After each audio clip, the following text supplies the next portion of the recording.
গঙ্গাসাগরের মেলার আগেই আগুনের ঝলকানিতে কেঁপে উঠল কপিল মুনির মন্দিরের মেলার মাঠ। ঘটনাস্থলে পুলিশ প্রশাসন সহ দমকলের ইঞ্জিন। আচমকাই হইচই মেলা মাঠে জুড়ে। মেলা শুরুর মুহূর্তে এমন অগ্নিকাণ্ডের রীতিমতো চাঞ্চল্য ছড়িয়েছে গোটা মেলা মাঠ জুড়ে।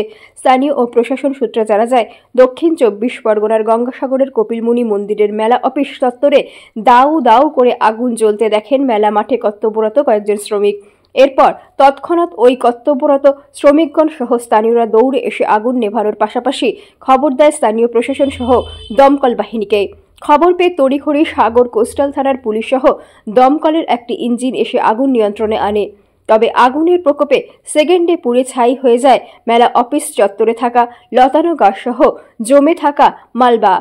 প্রাথমিকভাবে মানুষের অনুমান, শর্ট সার্কিটের জেরেই এমন অগ্নিকাণ্ড মেলা মাঠে।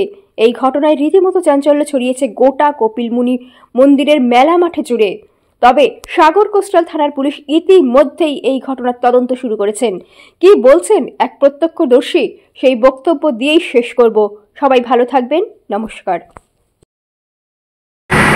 আগুন কিরকম লেগেছে বলে মনে হয়?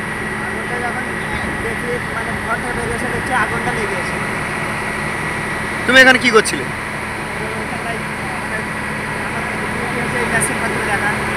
আচ্ছা, তারপর কি করলো? তারপরে আবার কি করলাম, এখানে আগুনটা লেখার জন্য আমরা যাই হোক ছিল বালতি বাদি যখন বেরোবার চেষ্টা করলাম লেখালাম। তারপরে জল হঠাৎ কি জল দিয়ে নেভানো হলো না, কিরকম করলেন? জল নিয়ে এসে কোথা থেকে নেভালেন এটা? হ্যাঁ,